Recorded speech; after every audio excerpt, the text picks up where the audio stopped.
What was the craziest scandal at your school? I was on my way to math class when my friend ran up to me and said, "Dude, I just saw your mom march into the office and slap Principal Martin in the face.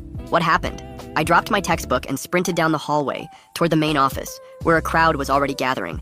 And I could hear my mother screaming while Principal Martin was shouting back that she'd assaulted him and he was calling the police. When I pushed through the crowd, I saw my mother standing there, with her face bright red and her hands shaking while Principal Martin held a tissue to his bloody nose, and the secretary was on the phone calling for security. "Mom, what are you doing?" I asked, mortified as everyone had their phones out recording. "Your principal put hidden cameras in the girls' locker rooms," my mother announced loud enough for everyone to hear, and the entire crowd went silent. My embarrassment turned to horror. Principal Martin had been at every school event since I was a freshman, giving speeches about integrity and safety. His face went from angry to panicked. "That's a completely baseless accusation," he said. "My daughter's friend Sophia found one yesterday when she was changing for volleyball practice," my mother retorted, pulling out her phone. I felt sick because Sophia was my girlfriend. It was hidden behind the air vent, and when she told her parents, they called me because I work in IT and traced where the feed was going. "That's impossible," Principal Martin said, sweat forming on his forehead. "Our school doesn't have cameras in private areas." "These weren't school cameras," my mother said, showing her phone screen to the growing crowd of students and teachers. "These were tiny wireless cameras that connected to a private server, and guess whose office computer was the only device with access to that server?" The secretary stepped away from Principal Martin like he was radioactive, while teachers started backing toward the door. "Someone must have hacked my computer," Principal Martin said quickly. "I would never do something like that. I've been an educator for 20 years. When I accessed your server, I found your Amazon account still logged in with the purchase history showing you bought 12 micro cameras 6 months ago," my mother said, scrolling through her phone. 6 months meant he'd been watching students all school year, and my skin crawled thinking about every girl who changed for gym class having no idea they were being recorded. "You hacked into my computer?" Principal Martin shouted. "That's illegal! What's illegal is recording minors changing clothes," my mother shot back, and several teachers started shouting while trying to get students out of the office. The vice principal pushed through the crowd looking horrified. "Tell me this isn't true," she said. "I was just trying to monitor for vandalism and drug use," Principal Martin said, his voice cracking. "In the girls' locker room?" the vice principal asked. "By hiding cameras behind vents?" "I was trying to protect the students," Principal Martin said desperately. "You were watching children undress," my mother said, her voice deadly calm now.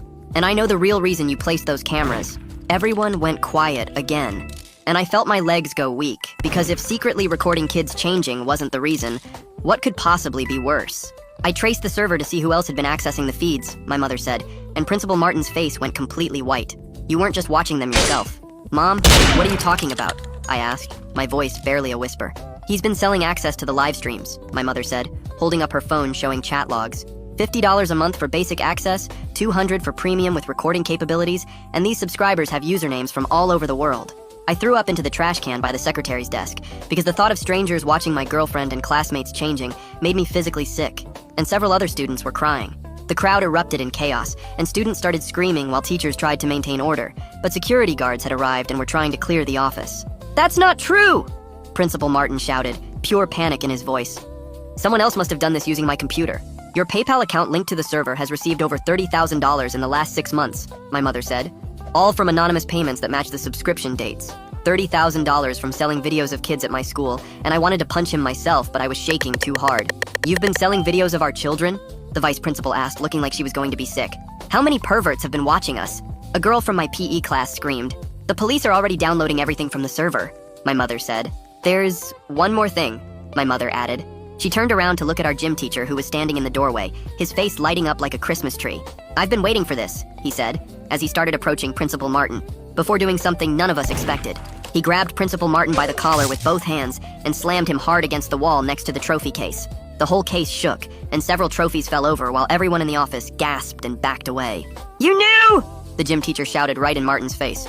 "Female staff kept telling me about weird stuff near the locker rooms, and you told me to ignore it." Martin tried to push him off, but the gym teacher was way stronger and kept him pinned against the wall. His grip was so tight that Martin's shirt collar was cutting into his neck, and his face was turning red. "You told me to keep quiet about the maintenance request for those vents," the gym teacher yelled even louder. Martin's face went from red to white in about 2 seconds, and he stopped struggling. Security guards rushed in and grabbed the gym teacher's arms, trying to pull him away from Martin. It took 3 guards to finally break his grip and drag him back while Martin slumped against the wall, gasping for air. The vice principal was shouting for everyone to calm down, but nobody was listening because students were screaming and pushing to see what was happening.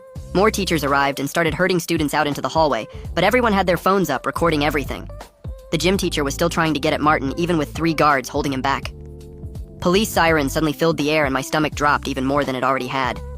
2 police cars pulled up right in front of the school, and officers jumped out running toward the building. They pushed through the crowd of students and entered the office with their hands on their weapons. One officer went straight to Martin, while another helped the guards control the gym teacher. More police cars arrived, and soon there were at least 6 officers in the office area. They started separating everyone and telling students to move back, while 2 officers headed toward Martin's office. One officer put yellow tape across Martin's office door, and another stood guard making sure nobody went near it. Detective Eric Gomez walked in wearing a suit and badge, and immediately took control of the situation. He pointed at groups of students and told them to leave the building right away. Teachers started moving everyone toward the exits while he approached my mother. "Ma'am, I need you to stay and show me everything you found," he said calmly. He turned to Martin, who was still against the wall looking sick. 2 officers approached Martin, and one started reading him his rights while students pressed against the windows to watch. "You have the right to remain silent," the officer said while pulling out handcuffs. Martin's hands were shaking, so bad the officer had trouble getting the cuffs on him. The crowd outside was getting bigger as more students came to see what was happening.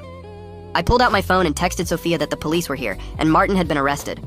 She didn't text back, and I kept checking my phone every few seconds, hoping she would respond. My hands were shaking so bad I could barely type, and I felt like I might throw up again. The officers started walking Martin out of the office toward the police car. Hundreds of students had their phones out recording as he did the walk of shame past everyone.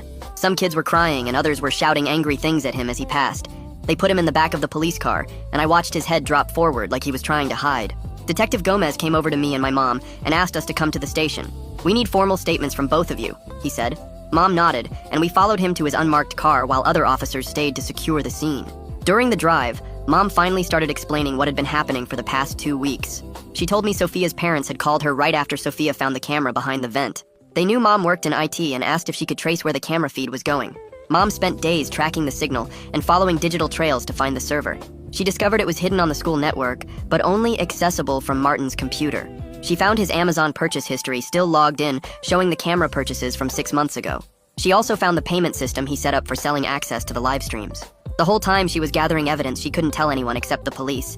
She had been working with detectives for a week, helping them build the case. They wanted to make sure they had everything documented before arresting him, so he couldn't destroy evidence. We arrived at the police station, and Detective Gomez led us inside to an interview room. He told us Sophia and her parents were in another room giving their statements right then. I wanted to see her, but he said we had to stay separated during the investigation. He explained that because the videos had been sold to people in other states and countries, it was now federal. The FBI cybercrimes unit was already involved and agents were on their way to help. He asked me questions about Martin and if I'd ever noticed anything strange about him. I told him about how Martin was always at every school event taking pictures. He wrote everything down and asked if any other students had mentioned weird experiences. While we were talking, we heard shouting from the hallway outside the interview room. Tyler Rodriguez was crying and yelling while his parents tried to calm him down. "Ashlyn was changing in there every day," Tyler screamed through his tears. His sister Ashlyn was a sophomore on the swim team who used the locker room constantly. Tyler's dad was bright red and looked ready to kill someone as he paced the hallway. His mom was crying and holding Tyler while trying to keep his dad from doing something stupid. 2 officers had to physically block his dad from going toward the holding cells where Martin was. Detective Gomez excused himself to help calm the situation while we waited in the interview room. When he came back, he told us more families were arriving as word spread about the arrests. He said the FBI had already started tracing the IP addresses of everyone who bought access. Mom pulled out her laptop and showed him the documentation she had gathered over 2 weeks. She had screenshots of chat logs and payment records and IP addresses from over 30 countries. The detective's eyes got wide as he scrolled through page after page of evidence. He called in another detective, and they both started going through everything Mom had collected. They said this was one of the biggest cases of this type they'd ever seen. Mom hadn't slept in 48 hours, but refused to rest until every bit of data was preserved. Later that night, our house became like a command center with forensics people everywhere. They set up computers in our living room, and Mom worked with them, organizing all the evidence. FBI agents arrived and started copying everything from Mom's laptop to their secure servers. They worked through the night, making sure nothing would be lost or corrupted. Mom showed them back doors into Martin's server that he didn't even know existed. She had found ways to recover deleted files and chat logs he thought were gone forever. The agents kept saying how lucky they were that Mom had found everything before Martin could destroy it. The next morning, I barely slept and got to the school early to find the parking lot packed with police cars and news vans. The superintendent stood at the front entrance, directing everyone to the auditorium for an emergency assembly, while security guards checked student IDs at every door. I found a seat in the back as hundreds of students filed in, looking confused and scared. The superintendent took the microphone and told everyone that Principal Martin had been arrested for placing hidden cameras in the girls' locker rooms and selling access to the footage online. Half the auditorium started crying, and several girls ran out through the side doors with their hands over their faces. She promised the district would cooperate fully with law enforcement and bring in extra counselors to help students process what happened. April Stevens, our school counselor, was already setting up a crisis support center in the library with folding tables and boxes of tissues. Within an hour, the line of students waiting to talk stretched down the hallway and around the corner. They had to call in counselors from 3 other schools just to handle everyone who needed help. I walked past the library and saw kids sitting in circles crying while counselors handed out water bottles and tried to keep everyone calm. Outside the main entrance, Chuck Hodges from Channel 7 News